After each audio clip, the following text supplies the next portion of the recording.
aujourd'hui, je reçois les sœurs optimistes. Je vais essayer de ne pas me tromper parce que tout le monde dit les sœurs optimistes. Mais après, on va voir la solution.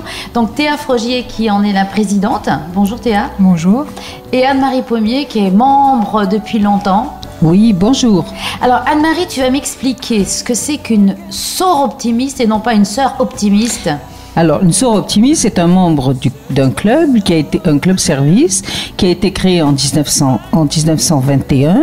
C'est un club service qui est sous la forme, qui est une ONG. Des membres de cette ONG siègent à l'UNESCO, à l'ONU.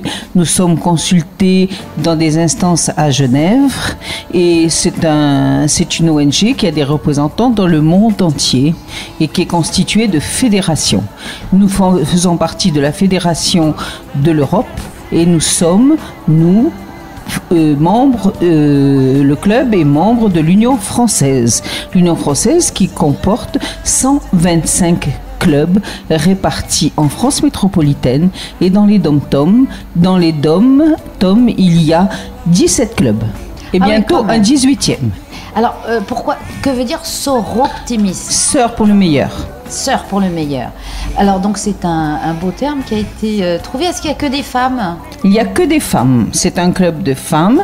C'est une union interprofessionnelle dont les membres doivent avoir travaillé ou travailler. Et les buts sont essentiellement de permettre d'élever le niveau de ces femmes et de leur permettre de bien vivre leur vie en travaillant. D'accord. Et donc, toi, Théa, tu es présidente cette année. Vous faites... En fait, le mandat de présidente court sur 2 années, sachant que l'année Sœur Optimiste démarre au 1er octobre. C'est pas l'année calendaire, donc c'est le 1er octobre. Ça veut dire que donc à la fin de ce mois-ci, j'aurai fait mes 2 ans. Mais j'ai prorogé d'une année.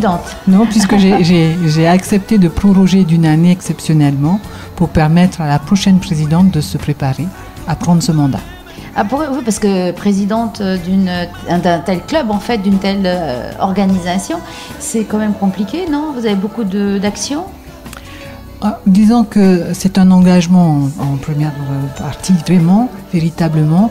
Et en l'occurrence, il s'agit d'un club service très particulier, le Sœurs Optimistes International. Je disais que souvent, on confond un petit peu avec des associations qui, elles, œuvrent véritablement pour les victimes de violences conjugales, ce genre de choses. Donc nous ne sommes pas une association féministe, nous sommes véritablement un regroupement de femmes qui avons décidé de mettre au service de toutes les femmes, d'être une voix universelle pour les femmes, donc les savoir-faire, le professionnalisme que nous avons acquis dans les métiers que nous exerçons. Donc c'est véritablement cette force de frappe au niveau mondial, j'allais dire, puisque au niveau mondial, il y a 90 membres, 90 femmes, donc qui mettent à disposition cette expérience professionnelle et leur expertise. 9 000. 90 000.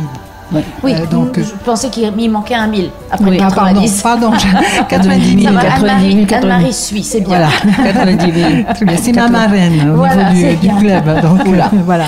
90, ça faisait pas beaucoup quand même. 90 000, pardon, au niveau mondial. Oui. Voilà, 90 femmes donc, qui ont un métier, qui sont des professionnels et qui ont décidé donc de mettre cette connaissance, cette expertise, ce savoir professionnel à disposition de toutes les femmes. Concrètement, comment ça marche? Donc concrètement, nous avons donc, c'est très structuré puisque pour avoir cette voix universelle évidemment au niveau mondial et être représenté au niveau de l'ONU, c'est très très bien structuré et nous avons en gros des actions permanentes qui sont impulsées au niveau des fédérations qui retombent au niveau des unions françaises et qui sont relayées dans nos clubs. Donc en l'occurrence pour le club de Tahiti-Papeete, nous avons accès, en tout cas j'ai accès mon mandat sur véritablement le soutien des jeunes filles et des jeunes femmes pour une professionnalisation durable justement pour l'emploi. Donc, des formations, des choses comme ça. Voilà, c'est de soutenir des jeunes filles qui sont méritantes, qui sont issues peut-être de familles défavorisées et qui donc ne peuvent pas assumer complètement leur formation. Donc de les aider à se former dans un niveau qui est véritablement, on va dire, intéressant pour elles. Alors vous les aidez comment, financièrement? Voilà. Donc là aujourd'hui on est venu spécialement parce que tout simplement nous avons, on va dire, 4 dates importantes au niveau du Soir Optimiste international. Nous avons le 8 mars qui est donc la journée internationale de la femme. Nous avons le 21 septembre qui est la journée de la paix. Et nous avons le 25 novembre qui est donc la journée contre les violences faites aux femmes. Et enfin nous avons le 10 décembre qui est en fait le Soir Optimiste International Day. Donc nous avons un jour qui a été donc enregistré comme journée internationale donc pour le Soir Optimiste.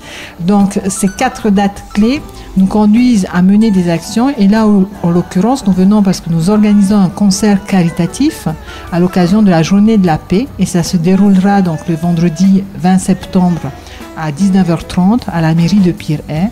Ce concert caritatif c'est en partenariat avec le Conservatoire artistique de la Polynésie française parce que justement nous avons identifié des jeunes filles qui sont donc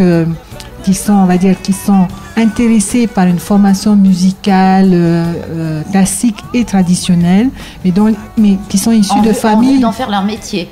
En vue d'en faire leur métier. C'est toujours le côté professionnel que vous allez mettre en avant pour aider ces femmes et ces jeunes femmes. Tout à fait. Mais également, disons que ça peut être effectivement pour en faire leur métier, mais c'est également pour certains pour démontrer qu'il y a il y a des domaines dans lesquels elles sont capables de réaliser certaines choses. C'est-à-dire que, et souvent d'ailleurs, par la musique, par les arts, qu'on le considère, moi je trouve injustement comme, on va dire, quelque chose de festif, de récréatif, et quelque part on a un petit peu du mal à considérer qu'on peut faire quelque chose de sérieux avec les arts, la musique, en pratiquant la musique, et en faire son métier. Donc certaines des jeunes filles que nous soutenons, sont issues de familles qui ne peuvent pas se permettre donc de payer les cours au conservatoire. Et en définitive, nous sommes très heureux parce que ce matin, nous avons appris que celles que nous avions soutenues sont lauréates, c'est-à-dire que ce sont les meilleurs élèves dans leur formation.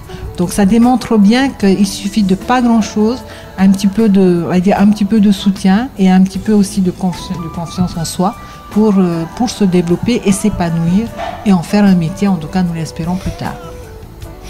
Lorsqu'on les soutient dans l'art, surtout ici dans ce pays où il y a vraiment un potentiel artistique qui est exceptionnel, je pense, par rapport à d'autres pays, il est injuste de dire à des gamines, vous allez apprendre à compter, vous allez apprendre à faire des dictées, et alors exclusivement, alors que on peut les épanouir par l'art, et à ce moment-là, lorsque la tête est bien reposée, elles iront automatiquement vers les matières essentielles et elles les aborderont avec plus de décontraction et certainement plus de productivité. Ah ben, tu prêches une convaincue, nous on fait du théâtre et donc on est dans l'art et voilà. C'est absolument indispensable parce que pour l'équilibre, le côté artistique il est au cœur de l'humain de toute façon. Voilà. Tout à fait. Voilà. Et puis je voulais aussi souligner un point que je trouve vraiment très touchant, c'est que cette année, donc à notre demande, nous avons demandé à notre partenaire du conservatoire d'intégrer également donc une partie beaucoup plus jazzy, puisque donc habituellement nous avons, on essaie de faire le lien entre le classique, le traditionnel. Et donc là, en l'occurrence, donc en première partie, ça sera, on va dire, purement classique, avec donc les professeurs fantastiques du conservatoire, parce que je pense que ce sont des enseignants fantastiques, et leurs meilleurs élèves, donc les lauréats.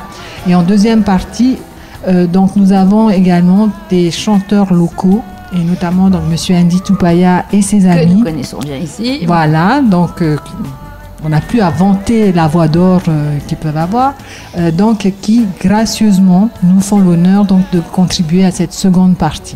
Donc également le geste est très touchant puisque c'est vraiment un concert caritatif, donc l'ensemble des recettes seront reversées donc pour que ces jeunes filles puissent bénéficier de formations musicales. Alors donc c'est à la mairie de Pirée que ça va se passer. Tout à fait. Le 20 septembre. Le 20 septembre, dans à peu près dans 15 jours. C'est un vendredi soir à 19h30. Ça démarre à 19h30. Le prix des places? Alors, 2000 francs le ticket d'entrée. Et donc, il y aura effectivement, à partir de 18h, donc la possibilité d'acheter ces tickets sur place. On peut d'ores et déjà commencer à réserver auprès de la mairie Au conservatoire, les tickets seront en vente. Voilà, puisque vous êtes partenaire, oui, il me semble que... Il faut se rapprocher du conservatoire qui peut vendre les tickets. Donc, beau spectacle de 1h30 à peu près, 2 heures. Il faut compter 2h30. Ah oui, parce qu'en général, on demande toujours encore. Voilà. Exactement, c'est-à-dire qu'effectivement, nous attendons à avoir des rappels, parce que ce qu'il faut quand même aussi indiquer, c'est que c'est un effort très particulier que nous font ces artistes, puisque tout simplement, ce n'est pas une salle de concert aménagée. Et donc, la deuxième partie, notamment, ça sera certainement, on va dire, très convivial et voilà, un petit peu un genre de mini concert privé. Dans une salle qui est effectivement plus une salle... qui n'est pas dévolue vraiment au spectacle, le son, mais exactement. Au moins le cœur y sera. Ah non, mais tout à fait, mais surtout, je pense que même ça a l'avantage que, du coup, les instruments ne seront pas, comme on le fait souvent en salle de concert dédiée véritablement pour ça, un petit peu trop fort, et on aura véritablement apprécié les voix donc de nos chanteurs locaux. La mairie de Pirée nous met la salle à disposition gracieusement.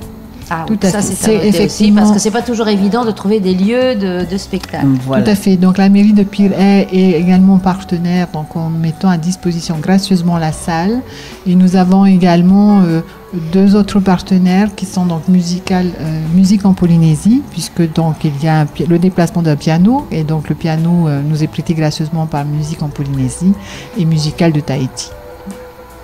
Bien, je vous remercie mesdames, merci Anne-Marie, merci Théa. Donc on se donne rendez-vous dès le 20 septembre, vendredi, à la mairie de Pirée à partir de 18h pour être sûr d'avoir une bonne place.